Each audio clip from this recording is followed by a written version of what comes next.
बच्चों good morning, good afternoon या good night, जो भी आप जिस भी टाइम मेरा वीडियो देख रहे हो। ठीक है, तो मैंने क्या आप लोगों से प्रॉमिस किया था कि मैं इस चैनल पे आपको पूरा सीबीएसई सिलेबस प्रोवाइड कराने वाला हूँ। और सबसे पहले मैं स्टार्ट करूंगा मैथ के 10th के मैथ के साथ। ठीक है, तो मैं 10th का मैथ का पहला चैप्टर लेके आ चुका हूँ, रियल नंबर। ठीक है, तो स्टार्ट करते हैं। आप सब कॉपी पेन निकाल लेना, जो जो मैं करता जाऊंगा उसको नोट करते जाना। ठीक है, हम बोर्ड के भी आने वाले जो प्रीवियस ईयर क्वेश्चन है वो भी करेंगे। ठीक है, तो सबसे पहले अपना एनसीईआरटी क्लियर करते हैं। तो क्या कह रहे हैं इस चैप्टर के अंदर, देखो हम क्या बात करना है, रियल नंबर के बारे में बात करना है। तो रियल नंबर को समझने से पहले आपको नंबर सिस्टम के बारे में पता करना होगा, जो आपने पहले क्लास में पढ़ा होगा नंबर सिस्टम।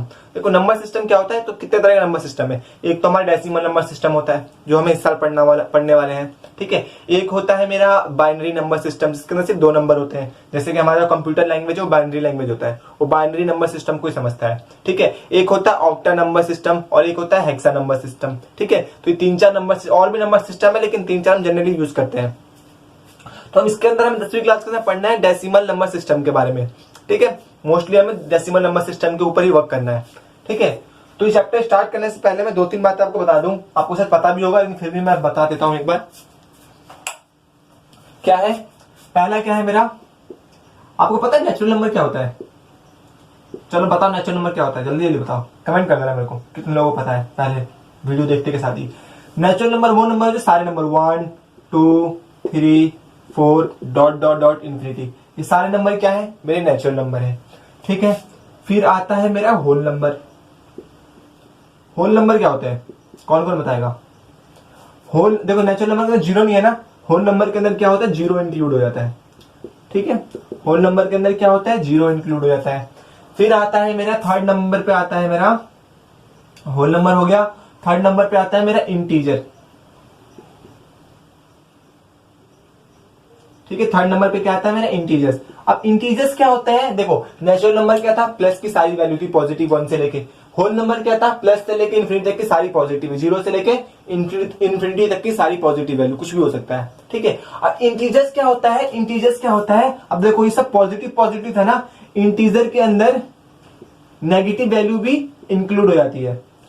ठीक है, इंटीजर के अंदर क्या होता है, नेगेटिव वैल्यू भी इंक्लूड, मतलब जीरो से इधर की सारी वैल्यू, जीरो से उधर की सारी वैल्यू, कौन सी वैल्यू यूज नहीं होगी इसके अंदर। इंटीजर्स का मतलब सिर्फ पूर्ण नंबर होंगे, 1 2 3 -1 -2 ऐसे नंबर होंगे। 2.5 नहीं हो सकता, इंटीजर नहीं है। 2.7 इंटीजर नहीं है, 1.7 इंटीजर नहीं है। तो ये सब जो पॉइंट में नंबर है वो इंटीजर्स में नहीं आते हैं। ठीक है, वो इंटीजर्स में काउंट नहीं होते हैं। अब बात करते हैं हम अपना फोर्थ, एक होता है मेरा रैशनल नंबर। रैशनल नाम से पता लगा, रैशनल का मतलब क्या होता है कि जो डिवाइड में हो, जैसे कि 2/3 5/6, मतलब ऐसे नंबर जो डिवाइड में चलो इन्फिनिटी तक, प्लस माइनस सारे। ठीक है, प्लस माइनस इन्फिनिटी तक, तो सारे उसको आते हैं रैशनल नंबर। फिर आता है मेरा एक रियल नंबर। रियल नंबर क्या होते हैं कि सारे नंबर, मतलब सारे नंबर जो हम यूज करने वाले रियल नंबर सारे, जैसे कि +-1.005, मतलब कुछ भी, मतलब जितने भी नंबर होते हैं, इसके अंदर रूट के भी वैल्यू आ जाते हैं, इंटीजर्स भी आ जाते हैं, होल नंबर भी आ जाते हैं। ठीक है, और रैशनल नंबर भी आ जाते हैं।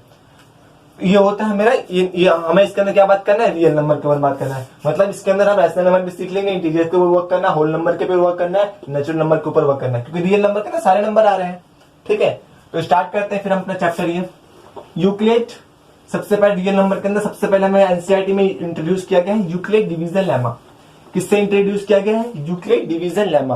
अब यूक्लिड डिवीजन लेमा क्या होता है, देखो इसको क्या है मेरा, आपने 9th में ही पढ़ा होगा ये Euclid division lemma, Euclid division lemma. ठीक है जी, यूक्लिड डिवीजन लेमा। अब देखो यूक्लिड तो नाम है आपको पता होगा, डिवीजन मतलब डिवाइड करना। लेमा क्या होता है, लेमा वो चीज है, जैसे कि मैं अपनी बात को प्रूव करने के लिए किसी और के बात का सहारा लेता हूं। ठीक है, तो उसको हम क्या कहेंगे, लेमा कहेंगे। जैसे मुझे आपको मोटिवेट करना है पढ़ाई के लिए, ठीक है, तो उसके लिए मैं क्या करूंगा, किसी अच्छे साइंटिस्ट का या फिर किसी अच्छे फिलोसफियर का एग्जाम्पल लूंगा। ठीक है, तो वो क्या हो जाएगा, वो मेरा लेमा होगा।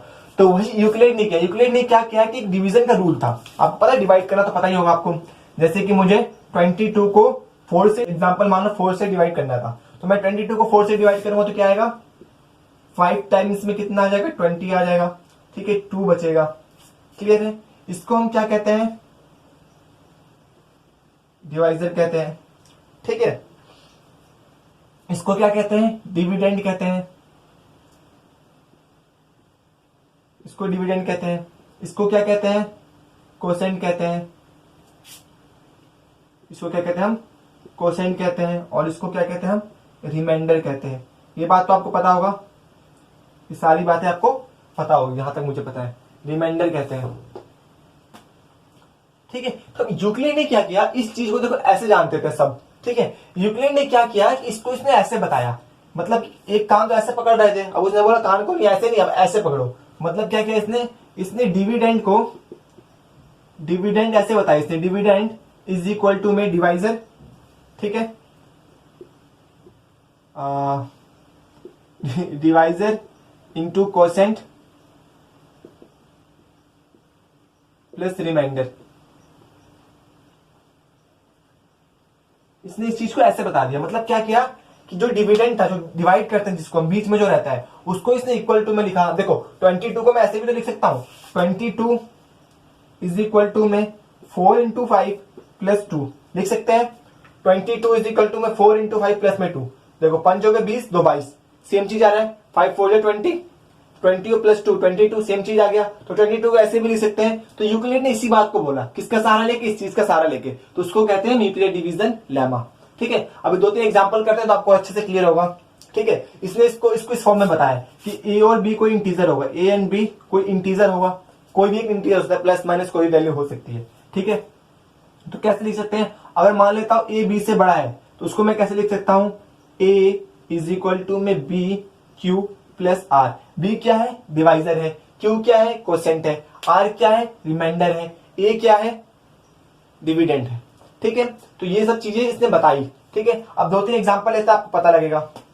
फॉर एग्जांपल मैं लेता हूं 25 लेता हूं, ठीक है। 25 को मुझे मेरे पास 2 इंटीजर देखा, 25 और एक मान लेता हूं मैं 4 मान लेता हूं, ठीक है। तो मुझे इसको डिवाइड करना है, तो मैं कैसे करता? 25 को 40 में बांटना है, तो 25 6 टाइम्स में 24, 1 रिमाइंडर। अब मुझे इसको यूक्लिड के हिसाब से लिखना था। यूक्लिड इसको कैसे लिखता? तो यूक्लिड इसको ऐसे लिखता, 25 जो बीच में है, ठीक है, 25 जिसको हम डिवाइड करते हैं जो बीच में है, ठीक है, जिससे डिवाइड करते हैं जो इधर डिवाइड में आता है, 4 इंटू में कोसेंट, कोसेंट ई वाला होता है, जो आंसर आता है हमारा 6 प्लस में रिमाइंडर 1। देखना 25 तो नहीं आ गया। क्लियर हो रहा है बात? समझ में आ रही है? चलो जी, इसको मिटा दूं, चलो इसको यहां पे ध्यान देता हूं, ठीक है। अब देखते हैं एक और एग्जांपल। ये तो था, मैं एक और एग्जांपल देखते हैं। जैसे कि मैं लेता हूं 28 लेता हूं, चलो आप बोलोगे बार बार कि वो नहीं आ रहा है, ठीक है। 29 लेता हूं, ठीक है। 29 को मुझे 3 से मान लें, डिवाइड करना है। अभी क्वेश्चन करके तो अच्छे समझ में आएगा, मैं समझा रहा हूं वो क्या रहा है।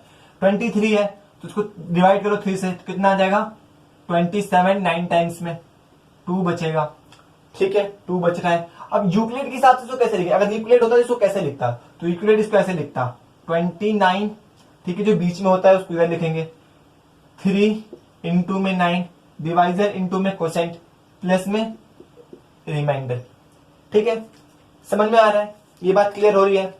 अब देखो, आपने देखा होगा क्या ए जो हमेशा होगा बी से बड़ा होगा, जो बड़ा होगा इसको हम इधर लिखेंगे, इक्वल टू में उसके बाद लिखेंगे, ठीक है। अब आपने एक चीज देखा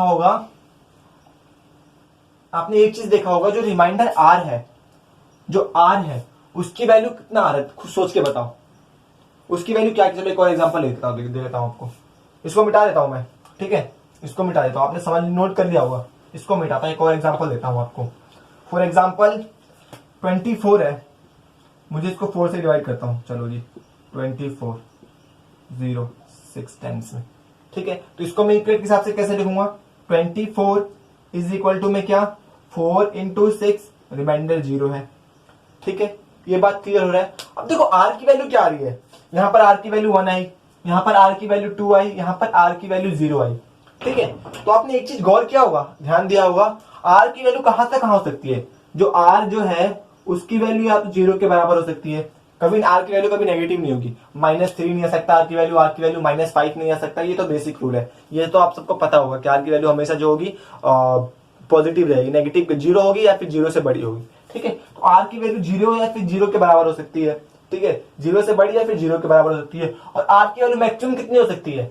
जब भी होगी इस डिविजर से छोटी वैल्यू होगी आर की वैल्यू। आर की वैल्यू हमेशा मतलब क्या होगी, बी से छोटी होगी। तो ये बात आपको एनसीईआरटी में लिखा मिला होगा और आपको लगता है क्या लिखा हुआ है।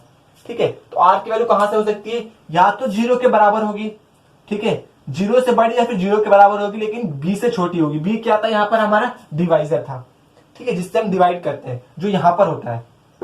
ठीक है, ये जो है मेरा डिवाइजर है। तो आर की वैल्यू क्या होगी, हमेशा बी से छोटी होगी या फिर 0 या 0 से बड़ी होगी। ये बात समझ में आ गए, यूक्लिड डिवीजन लेमा समझ में आ रहा है।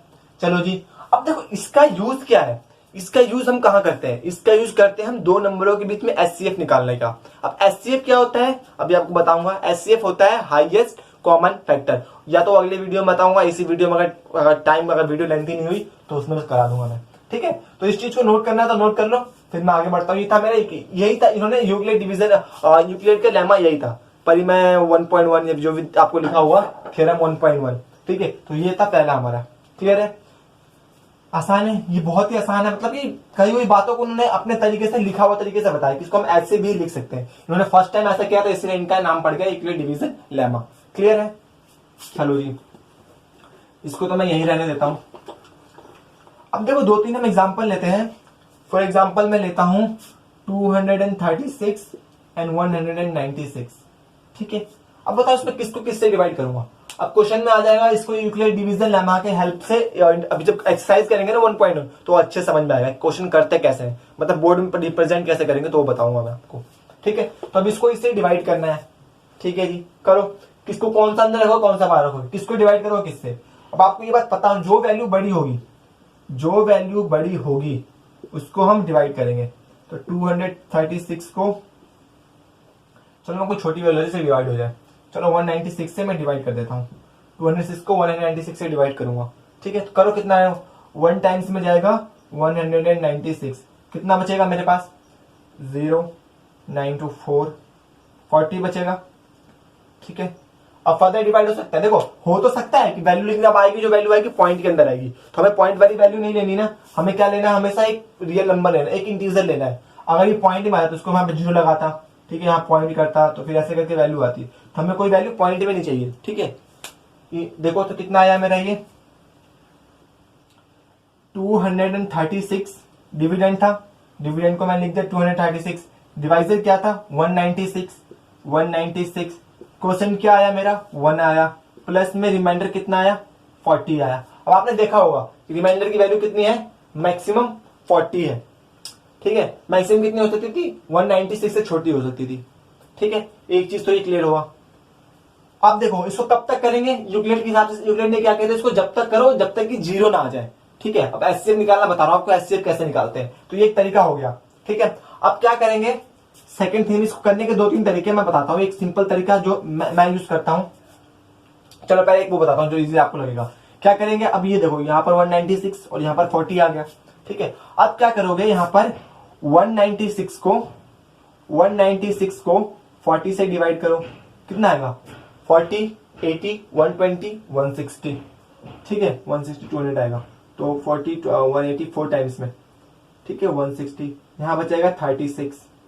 ठीक है, तो अब इसको कैसे लिखोगे, 196 इज इक्वल टू में 40 इंटू 4 प्लस 36। देखो मतलब क्या हुआ कि जो यहाँ पर डिवीजर था ना, यहाँ पर डिविडेंड बन गया सेकेंड स्टेप में। इसको कहते हैं हम यूक्लिड डिवीजन एल्गोरिथम। क्या कहते हैं, यूक्लिड डिवीजन एल्गोरिथम। एल्गोरिथम कुछ नहीं होता है कि स्टेप बाय करने का तरीका होता है, उसको हम एल्गोरिथम बोलते हैं। इसको स्टेप बाय तरीके से करते हैं। एक और तरीका वो बताऊंगा, शायद आपको वो ज्यादा इजी लगे। ठीक है, अब क्या किया हमने, इसको यहाँ रखा और जो यहाँ पर डिवीजर था और यहाँ पर जो रिमाइंडर आया, तो डिवीजर को मैंने रिमाइंडर से डिवाइड किया, उसके बाद ये आया। ठीक है, अब भी वैल्यू 0 नहीं आई है, अब भी वैल्यू देखो मैंने वैल्यूज ऐसे सेट नहीं की कि 0 आ जाए। मैं ऐसा एग्जांपल आपको समझाना चाहता हूं, जब भी हम एनसीईआरटी सॉल्व करेंगे ना तो आपको अच्छे से समझ में आएगा। ठीक है, तो इसको कब तक करेंगे, इसको हम जब तक करते जाएंगे जब तक क्या आ जाए, हमारा रिमाइंडर 0 ना आ जाए, उसको हम ऐसे ही करते जाएंगे। वो होता है हमारा यूक्लिड डिवीजन एल्गोरिथम। एक्सरसाइज 1.1 में इसको अच्छे से समझेंगे, एक्सरसाइज 1.2 के अंदर भी है। ठीक है, ये तो था हमारा यूक्लिड डिवीजन एल्गोरिथम के बारे में थोड़ा सा इंट्रोड्यूस किया मैंने। ठीक है, चलो एक एग्जांपल लेता हूं, इसके अंदर वैल्यूज कट जाए, बिल्कुल परफेक्ट आ जाए, तो मैं आपको एग्जांपल लेके दिखाता हूं। फॉर एग्जांपल जैसे कि मेरा हो 26